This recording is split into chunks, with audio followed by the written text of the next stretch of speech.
Përshëndetje të nderuar. Pas disa videove të cilat i përgatita në lidhje me politikat amerikane, sërish po i kthehem ngjarjeve në lindjen e mesme. Për të pasqyruar një realitet krejtësisht tjetër nga ajo që dëgjohet dhe thuhet në Washington dhe prej Washingtoni.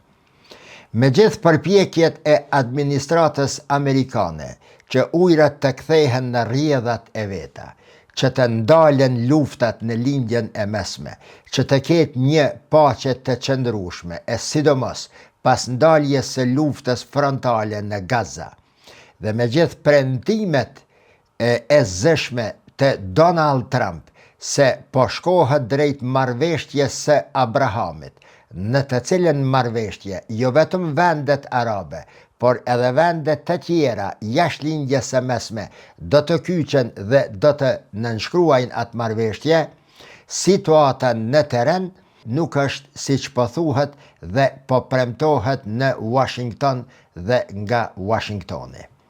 Përse e them këtë? Sepse edhe pas 5 muajve të luftës midis Iranit dhe Izraelit, shenjat e një lufte të re midis këtyre dy akterëve dhe faktorëve të fuqishëm rajonal janë rishfaqur sërish, duke sinjalizuar afrimin e një konfrontimi të ri, por kësaj radhe katastrofik.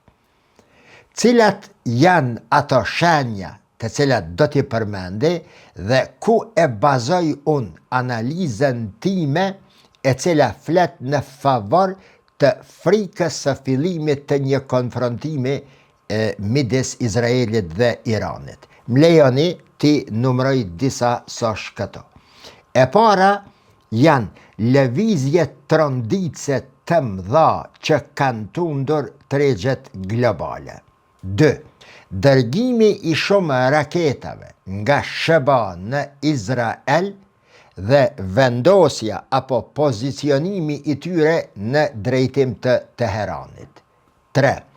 Presioni në rritje i Joseph Khalil Aoun për të qarmatos Hizbullahun dhe për të ndërprej burimet e financimit të këtij krahu politik të partisë Emel në Liban. 4.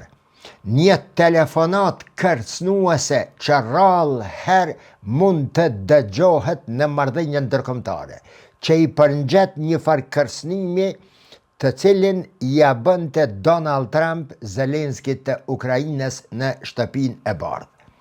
Dhe kjo telefonat kërcënuese kësaj radhe vjen nga Pete Hegseth, ministri i mbrojtjes amerikane, drejtuar ministrit të mbrojtjes së Irakut në lidhje me grupet pro-iraniane të cilat janë ende aktive në Irak.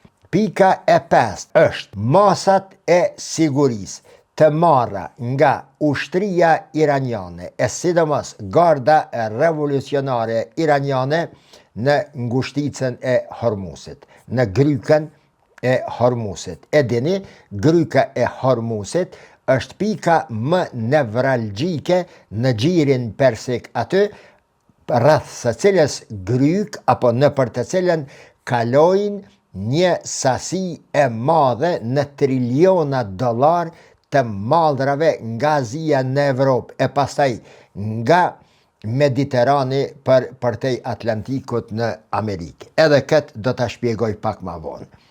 Shenja e 6 janë konsultimet euroatlantike për të përgatitur një plan urgjent për kthimin e inspektorëve ndërkombëtar nga Agjencia Ndërkombëtare e Energjisë Atomike në Iran. 7. Rritja e aktiviteteve të reja bërthamore të Iranit, me fokus të veçantë në vendet si Kuhkalanki dhe Telegan 2, dy pozita gjeografike ndër më të ndjeshmet dhe ndër më të rrezikshmet për interesat amerikane në lindjen e mesme. 8. Rihapja e çështjes së skandalit seksual të Jeffrey Epstein. Pse u rihap? Problemi i këtij skandali sërish, edhe këtë do ta shpjegoj. Pastaj 9. Përpjekjet për të ndezë, për të nisë, për të shkaktuar një kaos të brendshëm në Iran, duke e shfrytzuar krizën e thatësirës që e ka kapluar Iranin, vendet e rajonit në përgjithësi, sidomos Iranin e në veçanti Teheranin dhe e 10. Zgjedhjet që po ofrohen në Shtetet e Bashkuara të Amerikës, ato gjysmë zgjedhjet e Kongresit, i dini se në çdo 2 vjet si mbahen ato, dhe çështja e Palestinës së pushtuar. A do të ketë paqë, a do të krijohet një shtet? Tensionet e mëdha midis Izraelit dhe botës, në veçanti midis Turqisë, insistimi i Turqisë dhe deklaratat e fundit të zyrtarëve të lartë turq se nuk ka forcë që mund të ndalë ushtrinë turke të pozicionohet në Gaza si pjesë e forcave paqëruajtëse atje. Përderisa nga njëra anë Netanyahu, Izraeli thot se çfarëdo që ndodh në rajon për Izraelin dhe vendet tjera, ne nuk do të lejojmë ushtarin turk e as flamurin turk të valvit në Gaza, e në anën tjetër autoritetet ushtarakët, ministrat, deri te presidenti i Turqisë, që thonë se Izraeli nuk e ka fuqin e nuk e kanë fuqin mbase as vullnetin shtetet vendimmarrëse në lidhje me Gazën dhe lindjen e mesme. Pastaj në lidhje me Palestinën, si shenjë të cilën unë e shoh të një lufte midis Iranit dhe Izraelit, është përpjekja e vazhdueshme e Izraelit për të dobësuar tërësisht apo për të demoluar, shkatëruar përfundimisht fuqinë, prezencën, ndikimin e grupës së rezistencës apo krahu i rezistencës, me të cilën quhen lëvizjet politike dhe militante të cilat Irani i mbështet në lindjen e mesme. Synimi kryesor i deklaruar deri më tani i Netanyahut është që ta thej dhe shkatërroj përjetësisht ndikimin iranian në lindjen e mesme nëpërmes proxy luftave të cilat i ka bërë Irani, duke mbështetur, financuar, armatosur dhe përdorur të gjitha mundësit e mundshme që nëpërmes atyre grupeve militante dhe politike, fetare, ideologjike, që ta shtri ndikimin e vet në lindjen e mesme. Bazuar në këto deklarata të autoriteteve të Tel Avivit e të Netanyahut në përgjithësi, sot për sot Irani është armiku më i rrezikshëm i Izraelit dhe armiku më i rrezikshëm i interesave dhe i botës perëndimore në përgjithësi. Sa i përket pikës së parë, miq, tregjet globale, tundjet dhe rreziku që po i kanos tregjet globale.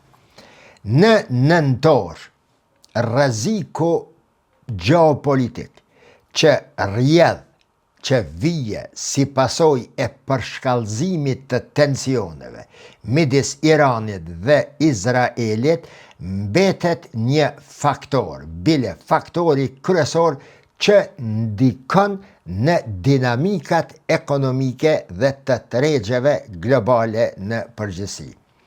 Ku e bazoj këtë, miq? Gjatë luftës 12 ditore, çmimet e naftës së papërpunuar Brent u rriten në $81 për fuqi. Lufta 12 ditore e para. Pasaj tregu VIX u rrit mbi 20 pikë, ndërsa investitorët e mëdhenj në botë nuk përtuan që të nxitojnë sa më shpejt drejt aseteve, si quhej, të sigurta, blerja dhe shitja e arit dhe futja e dollarit në përdorim. Filluan me njëherë të largohen nga probleme, nga investimet e tjera në lindjen e mesme dhe në rajone dhe që të shtijej në dorë arin dhe dollarin amerikan. Tregjet globale filluan të rikuperohen vetëm pasi u bë e qartë se konflikti i Iranit dhe Izraelit dhe kyçja së aeroplanëve ushtarak të Amerikës nuk do të zgjasë shumë. Ajo e cila e kishte friksuar botën më së shumti ishte mbyllja e ngushticës së Hormuzit, të cilin apo me të cilën Irani e kërcënonte Amerikën dhe botën dhe për të cilën Donald Trump pati thënë në mënyrë kërcënuese drejt për drejt drejtuar Teheranit zyrtar se nëse Irani e mbyll ngushticën e Hormuzit, Irani do të digjet i tëri. Përse e kemi shpjeguar në për shumë video tona se në atë pjesë aty dhe në detin e Kuq kalojnë shifra spodi, ndryshojnë në përborime të ndryshme, por midis 21 dhe 32% të produkteve, të prodhimeve, blerje shitje, transaksionet ekonomike janë të varura dhe kalojnë në për atë ngushticën e Hormuzit dhe të Babul Mandab këndej në detin e Kuq. Pra, mundësia e një lufte të dytë është shumë e madhe, kur dihet edhe fakti se Teherani nuk e ka ndalë programin e tij bërthamor. Përveç kësaj, sipas disa analizave që merren me këtë çështje në lindjen e mesme, Irani kësaj radhe është duke e forcuar industrin ushtarake dhe është duke u armatosur si asnjëherë më parë. Shenjat, këto 2-3 shenjat e para tregojnë se diçka, një lëvizje, dridhje, një termet tektonik është duke ndodhur nën tokën e lindjes së mesme e që pritet të shpërthej po si një vulkan, lufta për të cilën ne sonte këto po flasëm. Në rrafshin global gjithashtu, tregjet kanë ruajtur një prim rreziku gjeopolitik deri në ditët e sotshme, prej 5 deri në $10 për fuqi nafte, që nëse nuk ka luftë, kthehet në normale dhe nëse ka luftë, çmimet mbi $10 sa që pritet që një fuqi nafte të kaloj çmimin e $100 dhe kjo do të shkaktonte një krizë globale e kohës së luftës së Irakut apo lufta e dytë e xhirit e dikurshme. Ngritja e çmimeve të naftës ndikon në ngritjen e çmimeve të energjetikës, pastaj ndikon në ngritjen e produkteve ushqimore, industriale, në përgjithësi një ngritje dhe një krizë globale që do të vinte si rezultat i fillimit të ndonjë lufte të këtillë.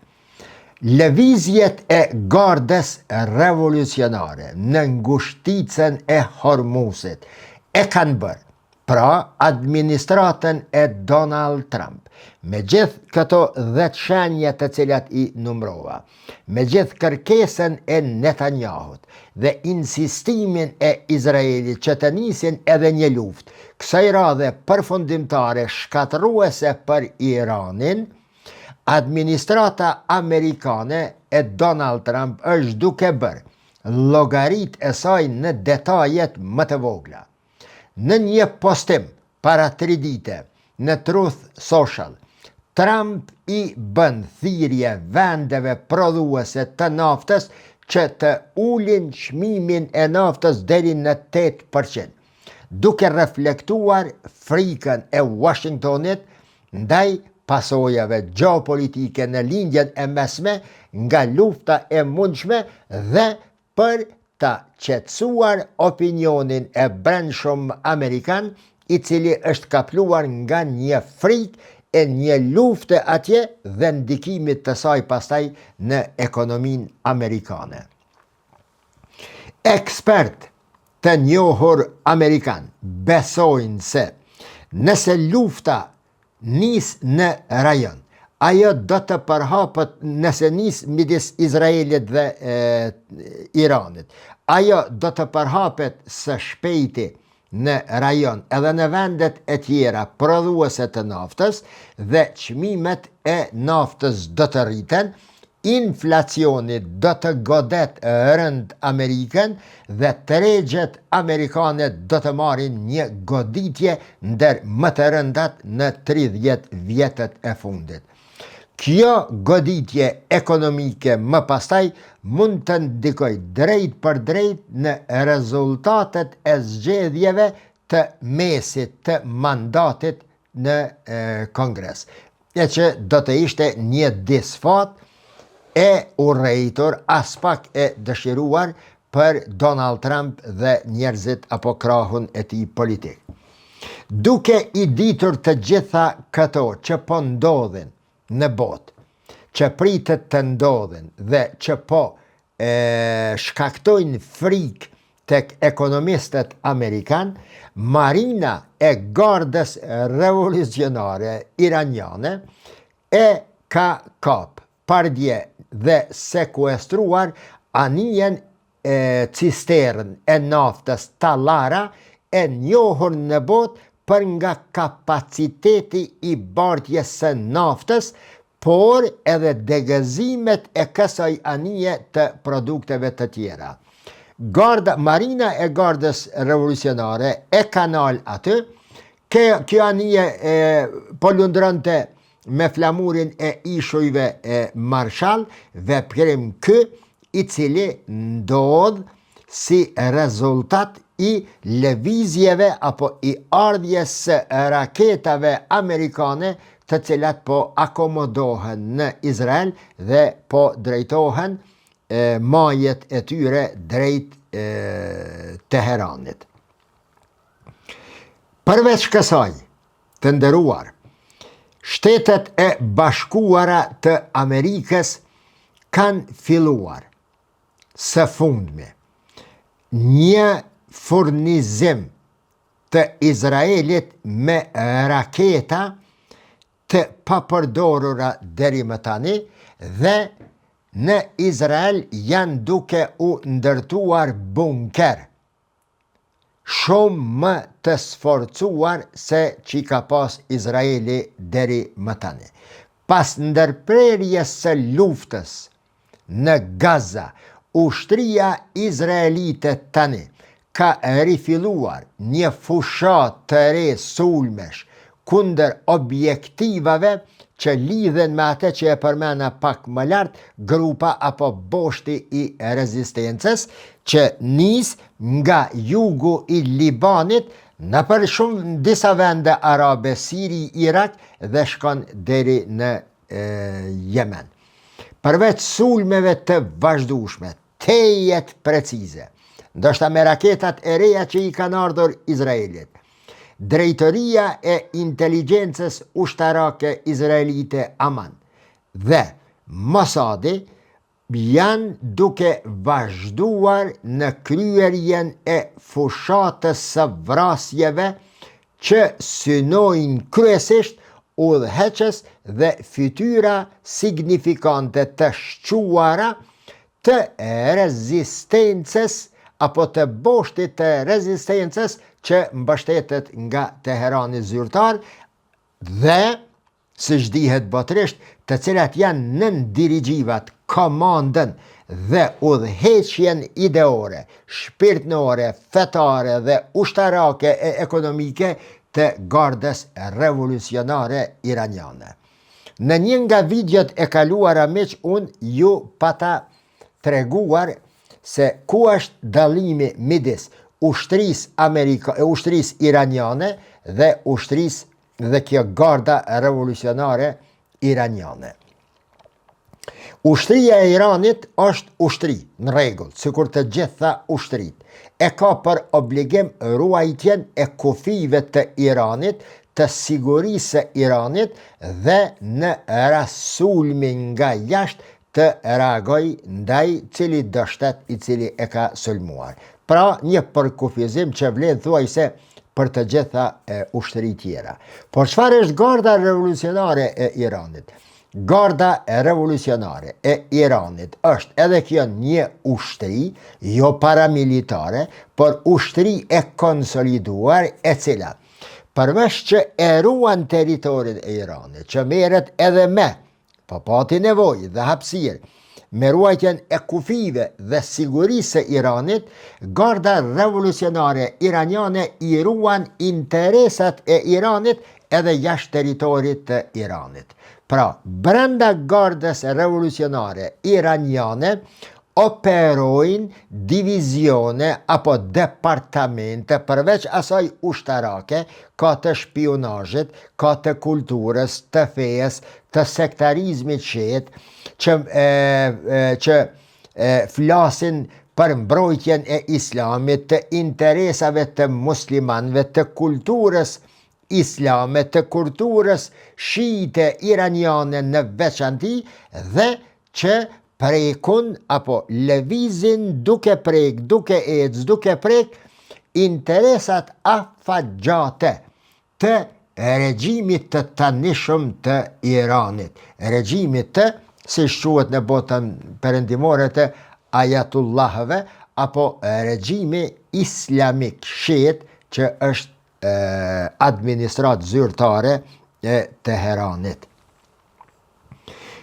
Për te këtyre, miq, përveç sulmeve ajrore pra, tejet precize që po bëhen në përcaqet e boshtit të rezistencës, Irani është duke goditur posaçërisht krahun, apo drejtimin, apo divizionin e këtij boshti të rezistencës që quhet Ensarullah, dhe të cilin e përfaqësojnë Huthit në Iran e në veçanti Hizbullahun.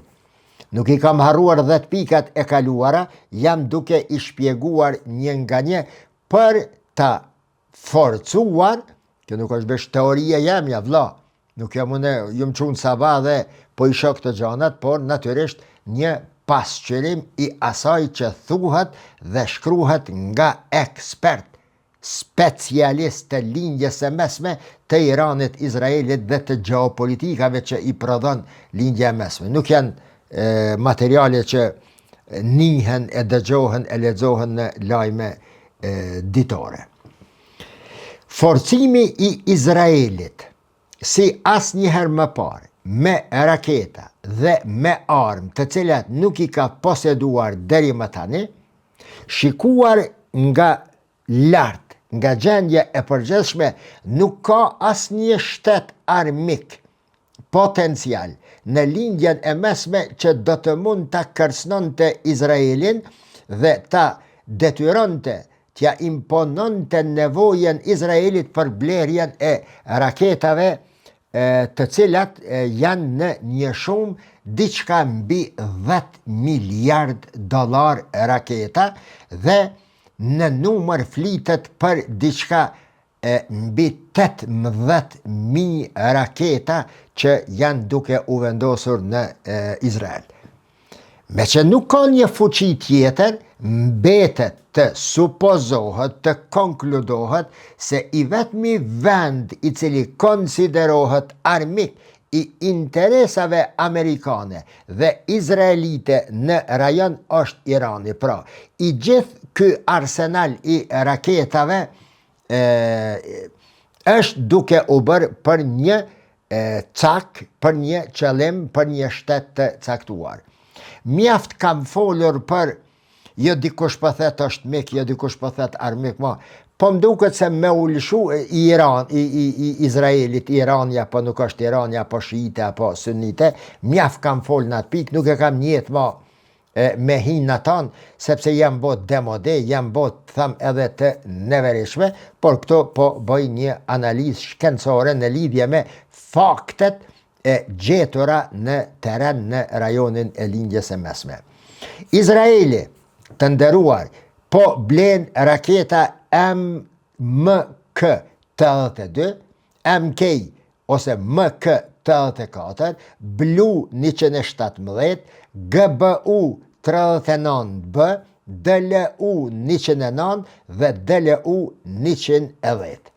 Pra, ushtria izraelite në koordinim me CENTCOM, ajo organizata, apo si ta quaj, nënpullazi, ai organizmi brenda Shteteve të Bashkuara të Amerikës, i cili i pativnue embargo edhe Turqis, dhe ky CENTCOM-i është ajo që ka ndikuar në administratën amerikane për t'ja vë embargo Turqis në pjesë rezervë të aeroplanëve dhe e ndalon procesin e shitjes së F-35-shëve dhe të materialeve tjerja ushtarake, për të cilat Turqia pati paguar shumat e nevojshme dhe pritej pastaj prodhimi i tyre, e që kove të fundit po duket se janë rregullu këtë çështje dhe administrata e Trump veç e ka dhënë pëlqimin për shitjen e F-35-shëve në Turqis. Megjithëse që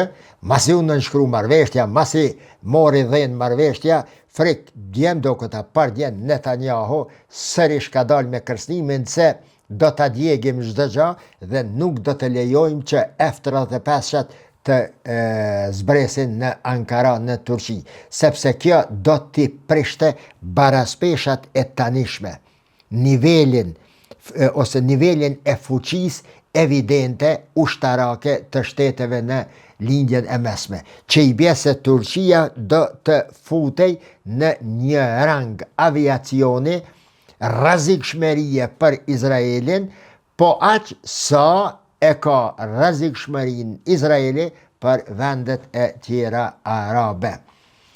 Izraeli ka pague prej krejt që tyne 6 llojeve të raketave, ka 3.000 copa për lloj, që i bie 18.000 raketa, 18.000 gjyla të topit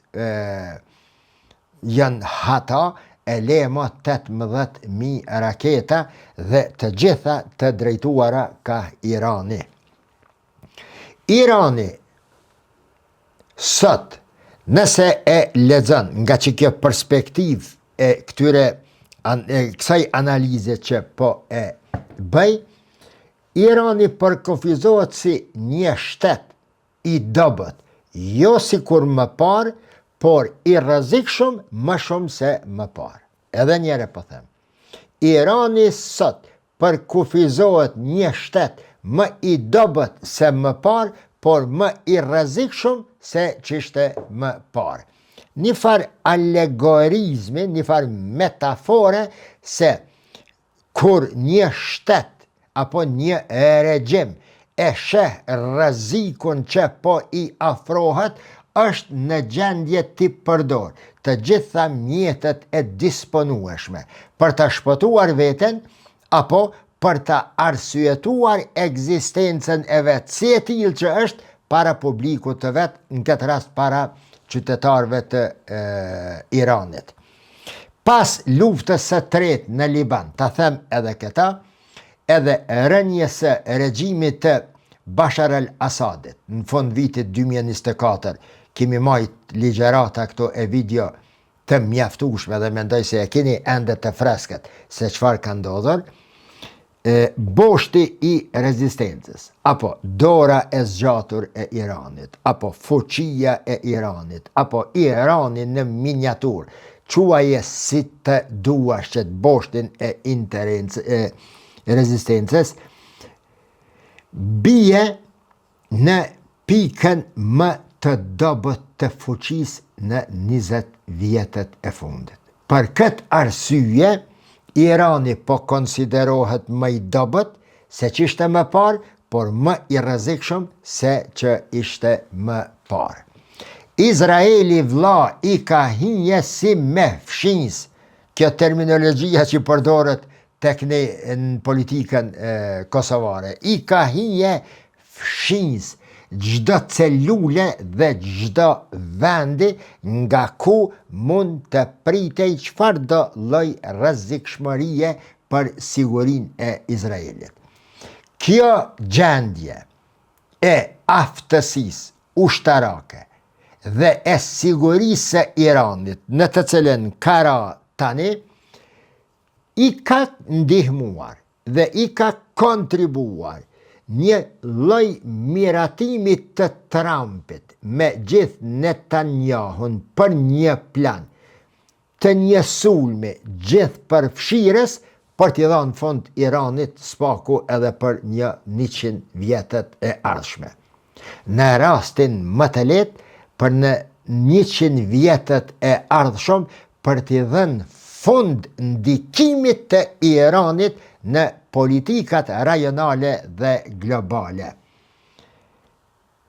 Ky miratim që bazohet në gjendjen e dobësuar të Iranit dhe boshtit të rezistencës, qeverisë administratës së Netanyahut në Tel Aviv dhe administratës së Donald Trump në Washington, përveç këtij miratimi, janë duke u shfletuar edhe letra, e kontrata, e raporte, e analiza janë duke konsultuar se cilat vende dhe ku të goditet Irani me raketa dhe çfarë duhet të veprohet para sulmit përfundimtar me raketa. Megjithatë, megjithë që janë përmend centralet bërthamore iraniane në Natanz edhe në Fordo, që janë kryesorët iraniane, megjithë që janë parashiku dhe janë përgadit edhe raporte para se të niset, si të nisës gjatë raketimit dhe pasojat e kësaj, megjithë që janë punu këto, ekziston një bindje brenda Shteteve të Bashkuara të Amerikës se pas ka qenë gënjeshtër, mashtrim, ajo që administrata e Netanyahut dhe e Donald Trump thonin se e devoluan sistemin bërthamor atje. Bazuar në këto dyshime të tanishme, edhe këto të cilat po fliten si para përgaditje për një sulm përfundimtar të Teheranit, po konsiderohen agitacione të Trump për të mos i humb, apo për t'i fituar zgjedhjet e mesme për kongres që janë të radhës tani. Pra, nëse në luftën 12 ditore, me gjithë ato raketime, me përdorimin e atyre aeroplanëve, me kërcënimin e banorëve të Teheranit që ta lëshojnë qytetin se kanë me i mytën ata miliona të gjithë që janë aty, do të helmohen, do të, me gjithë dështimin e kësaj, mbetet dështim edhe kjo që po flitet, apo e pabesueshme kjo që po flitet deri më tani. Megjithë që shihen këto raporte, mediat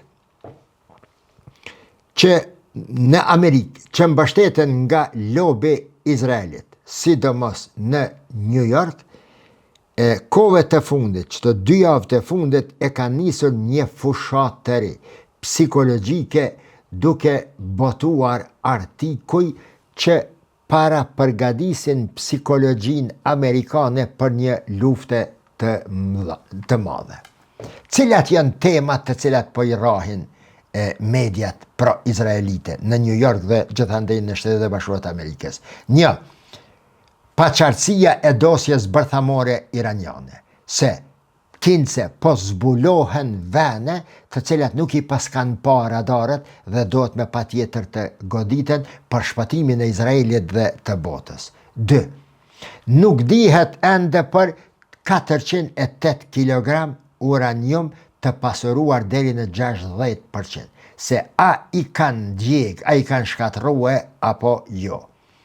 Nuk po dihet apo po dyshohet në ndihmën e Kinës në rritjen e aftësive raketore të Iranit dhe e 4. Më e rrezikshmja se është duke u rindërtuar me shpejtësi marramense aftësia e prodhimit të armëve bërthamore në Iran dhe fuqizimi i Hizbullahut në jug të Libanit. Pra, qëto 4 pika të cilat po i prezentojnë mediat izraelite, mediat amerikane pro-izraelite, janë shenja, prap të them, signifikanta, apo tepër të qarta, apo s'po di si me gjetë një terminologji bolimore shqipe, që shkojnë apo qojnë ujin, jazin e ujit drejt mullinit, ku do të ketë një eksplodim i madh në rajon. Tjetra, meq, rihapja e aferës apo e rastit Jeffrey Epstein, që nga 4 gushti, para 3 mujve, 2025, kur The Wall Street Journal, që është në pronësi të miliarderit sionist Robert Murdoch, publikoi raportin që e implikon Donald Trumpin në skandalin Epstein, rasti është bërë lirisht thuaj dominues në titujt kryesor të shumë gazetave amerikane. Për me qenë jo, për me e kuptua edhe më mirë, se përse është fjala, ta dini të nderuar. Rasti i Donald Trump me aferën e Epstein është rast shumë ma i ndjeshëm, ma i rrezikshëm se sa skandali i Bill Clinton me atë Donika Lewinskin që ka qenë. Do me thonë mund të përmbys regjimentin apo pushtetin e Donald Trumpit atje.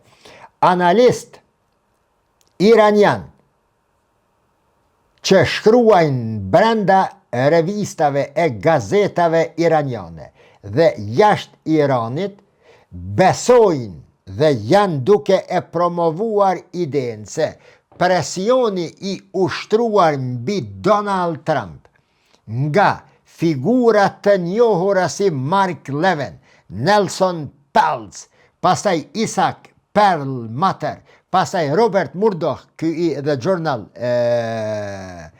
Wall Street Journal, të gjitha këto janë angazhime apo janë rrugë që çojnë drejt një përballje të drejt për drejt të Iranit me Shtetet e Bashkuara të Amerikës dhe janë përgatitje të cilat i bëjnë qarqet e inteligjencave izraelite që veprojnë edhe brenda shëbave për të detyruar Donald Trumpin se ja çka mund me të bëni, andaj vepro në drejtim të shkatërimit total të Iranit.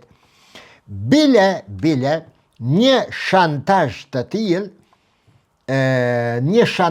tillë tërthorazi e ka bërë edhe Benjamin Netanyahu si mjet shtypës ndaj qëndrimeve të deritanishme të Trumpit se nuk bën me pas luftë. E dini jo, shoqe, se Trumpi e ka bo një marrëveshje me Huthit, që ne nuk do t'ju bombardojmë juve, nuk do t'ju shkatërrojmë, por ju mos i gjuni anijet, mos i kindaponi anijet që kalojnë të ujrat e detit të kush atje të Babul Mandab. Mirë po, në atë marrëveshje nuk përmendet fare Izraeli, gjë e cila pa t'i shkaktuar bajagi reagime të nxehta anti-amerikane, anti-Trump në media dhe në qarqe të ndryshme izraelite.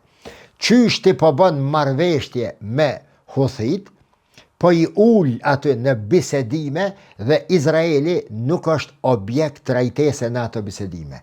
Njëjt kështu, kësë reagime pa t'i pas Izraeli edhe me rastin e Hamasit, ku me një farë mënyre apo tjetër Amerika e pranon ekzistencën e Hamasit për te i kësaj, edhe si një faktor me të cilën duhet me patjetër të bisedohet për arritjen e paqes në Gaza dhe në lindjen e mesme.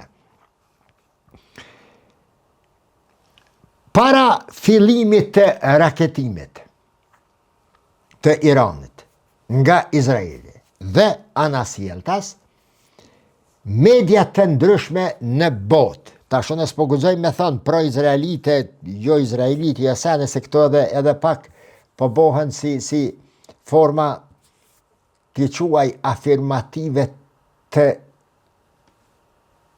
anshme, jo objektive. Po, në përgjithësi, po du me thonë se një numër jo i vogël i mediave në botë, po media dihen se ndorën e kujt janë mas shumëtin në botë, janë duke e shfrytzuar këtë pakimin apo rënjen e ndjeshme të reshjeve në Azinë perëndimore, që po qënë deri një kriz e papar në 50 vjetët e fundit, kriza e ujit.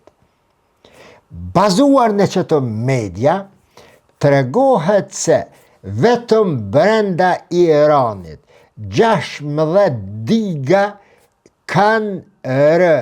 Niveli i ujit në këto 16 diga ka rënë 90% të sasisë totale të ujit që e kam pas. Dhe nga këto 16 diga, 4 janë vetëm për Teheranin. Thjesht, ata që po e dëgjojmë, edhe po e analizojmë, e po e lexojmë, i bie se Teherani nuk ka ujë, qytet milionësh, nuk ka ujë ma shumë se edhe 2 javë edhe 3, dhe populata dohet të largohet nga atje. Inflacioni brenda Iranit, që është i vazhdueshëm, dhe kriza e ujit, sidomos në Teheran, e ka ndjeshëm pragun e durimit politik të iranjanëve, dhe kjo ullje e pragut e kanë humbër sabrin, vlla, me fol shqip, e kanë humbër sabrin, iranjanët kanë met pa buk, pa ujë, krize e madhe e ujit. Inflacioni dhe kriza e ujit, ullja e kësaj durimit publik, që kanë ndikue? Ka ndiku në ngritjen apo forcimin e shpresës së Netanyahut për të ndez një krizë të brendshme qytetare brenda Iranit. Andaj shumë analist që mundohen me qenë si objektiv, e një ndërta, mos thom une, edhe une, jo mos thom, po une, i marë pak si me rezervë këto shka shkruhen këndej, kahne ka bota perëndimore, dhe ato që shkruhen andej të ata ka bota lindore. Jo rastisht në Gjermani njerëz të fuqishëm të mediave gjermane mua ma thojnë në takim, që ato kokorisha në Gjermani, se qasjet e tua të cilat i kimi përcjell janë konsiderohen kredibile edhe për neve këtu në Gjermani, teksa përcjellim situatat. Për shkak se me ngjyrë e me përkatësi je evropian, me fe je musliman, i përcjell lajmet dhe e kemi pa një dozë të theksuar të objektivizmit në pasqyrimet dhe analizat që të i bën. Nisur nga që kjo lavdat, nëse vesh më lejohet me shpalos me juve këto, dhe nisur domosdo nga ajo që unë e di se shka flas dhe e di se si i trajtoj burimet, shkrimet, revistat kryesore të botës, jo vetëm ato që dalin në botën perëndimore, unë gjithmonë mundohem së paku një 10% të asaj që thuhet në një revist ta marr si me rezervë, se m'intereson mua, jo kush e ka shkru, jo çka ka shkrue, jo, mu m'interesojnë 2 sene kur e lexoj një analizë serioze. Një, burumin të cilin e trajton, çfarë do me thonë me çato që po e thot, dhe e dyta, çaj brum, çajo përmbajtje, a ka ndonjë korrelacion me përmbajtjen e bërumeve të temave të thella të cilat i kam punuar më parë. Apo m'lidhen mua senet e asaj shka e ka shkru Foreign Policy, për shembull, në vitin 1995 të Azami, me këto shka përshkruhet 2024-2025. Nëse nuk m'lidhet, që ke 2025 që të mu m'del me njerë si më shpërfaqe si disha më shumë mediatike, se sa që është analitike shkencore. Pra, bazuar në qëtë, edhe në qëtë, po, vërtet, ka krizë të ujit në Iran. Mirë po, jo e për masave sa po shpresohet nga ana e Netanyahut që ta përdor këtë krizë të ujit si një argument, si një element, si një mjet për nxitje qytetare brenda Iranit. Pastaj, në javët e fundit, shikuar si tërsi, janë zhvillu disa aktivitete brenda Iranit që serish po them, flasin në favor të një konfrontime. Për shembull, miq, Reza Pahlavi është faq në për mure, në për rrjete sociale, në për sikur të na përpara me shkru dikon në muret e stadiumit Rovë Kosova e Republik, një farë, u ko një shpres kër e ka lezu njeri aty. Ka gjallë dikush që është u punue për Kosovën e Republike, se në ato reklamat, ato propagandat, ato morore që janë shkrue, vazhdimisht dhe me të madhe është faq Reza Pahlavi. Pastaj, në përrjete sociale kanë marrë dhenë video të familjeve Shamkhan edhe familjeve të Rahim Safawit, të cilat janë të fuqishme dhe ndikojnë shumë në krimin e vetëdijes dhe opinionit iranian kundër regjimit të Ali Hamneit të tanishëm. Këto afirmime, apo këto veprime, apo këto fushata intenzive psikologjike që bëhen në Iran, në për platforma mediatike të ndryshme në botë, zbulohet, thuhet se paku, se kanë lidhje me inteligjencat e ndryshme izraelite pra-perëndimore anti-iraniane. Fushata e tillë e nxjerrën në pa botnisht krizën e ujit në Teheran, përpjekjet e Tel Avivit për të krijuar kushtet normale të përshtatshme për kaos të brendshëm dhe natyrisht për të quar situatën drejt objektivave që i dëshiron Izraeli, dhe ato janë kush shkatërrimi definitiv i fuqisë iraniane në lindjen e vesme. Tufani i El Aksas ndodhi me 7 tetor 2023. Filloi lufta e Izraelit në Gaza, bombardimi i caqeve të Hizbullahut në jug të Libanit, presioni i ndryshëm në për vendet arabe dhe filloi goditja izraelite ndaj çdo gjëje që konsiderohej rrezik për Izraelin. Përveç kësaj, nuk u mjaftu të këto dhe u pa që nuk u kry puna, që 3 vjet luftë, fuqia kryesore e botës Amerika, e ndihmuar nga fuqitë kryesore të botës. Izraeli si aktori kryesor nuk po mujnë me e demolu përfundimisht që të boshtin e rezistencës, që e mbështet Irani. Që i bje se, të ka dhe këti farë mendësie sikur Hamasi. Hamasi, kimi thana, për të qenurit një lëvizje politike me krahun militant brenda ushtarak, brigadat Izzuddin el-Qassam, të ka dhe një mendësi pra. Mos me qenë mendësi betohem Zotin se me ato fuqi ushtarake. Sa 10 herë bomba që jenë hedhen në Hiroshima dhe Nagasaki jenë hedhen nga Gaza edhe nuk mujtën me mujtë.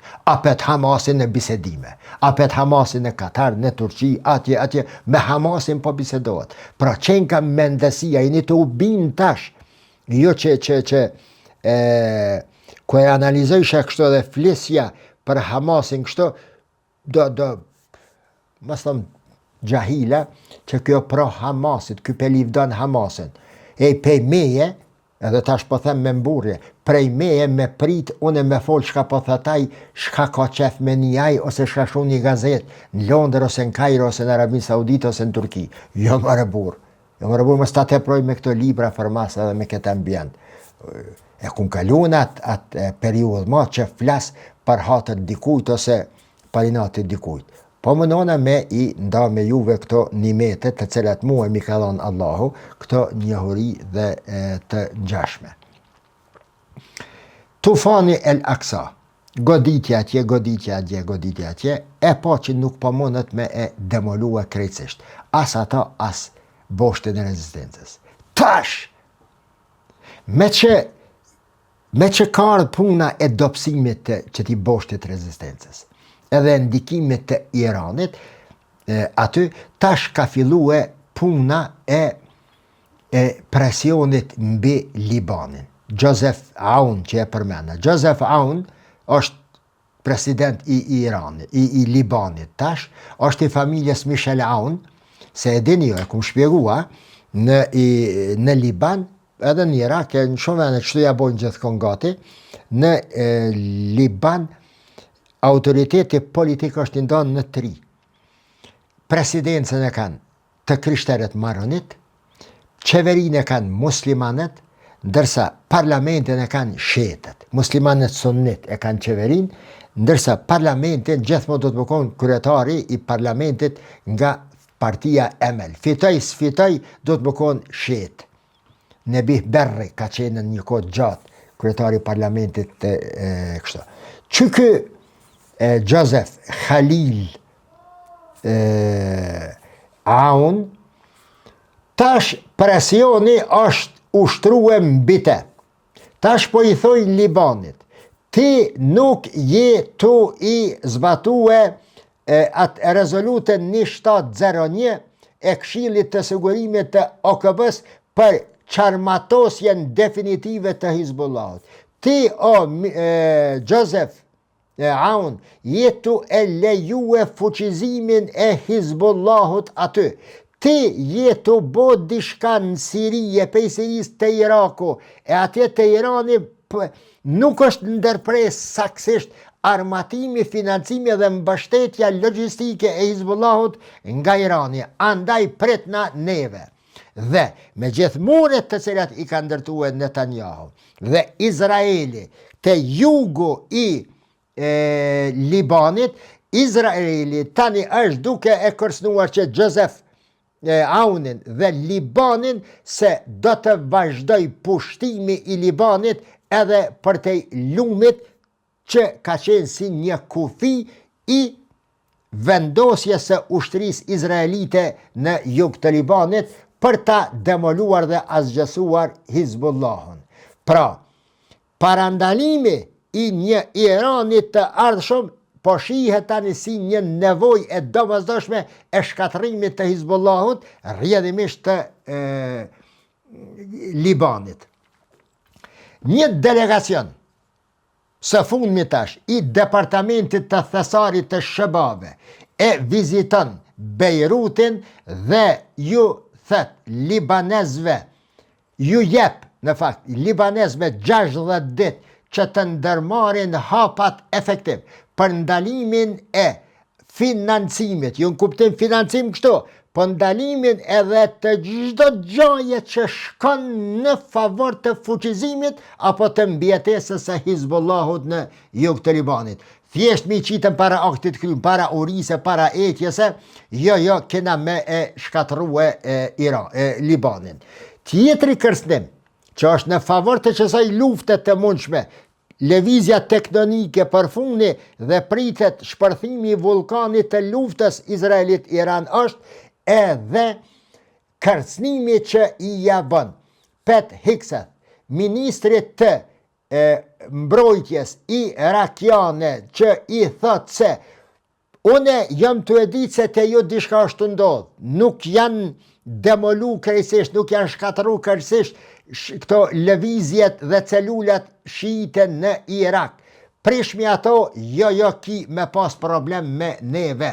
Ta nalëm apet paren, ta nalëm apet shitjen e naftës, e din jo, Iraku e shet naftën vetëm ku do dhe qysh do dhe sa do Amerika.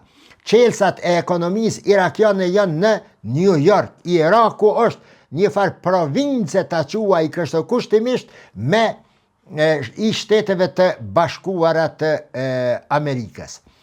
Thabit El Abbasi, që ky ministri mbrojtjes irakiane, i thot se me izën e Zotit ne kena me dëgjue edhe kena me e krye këtë punë.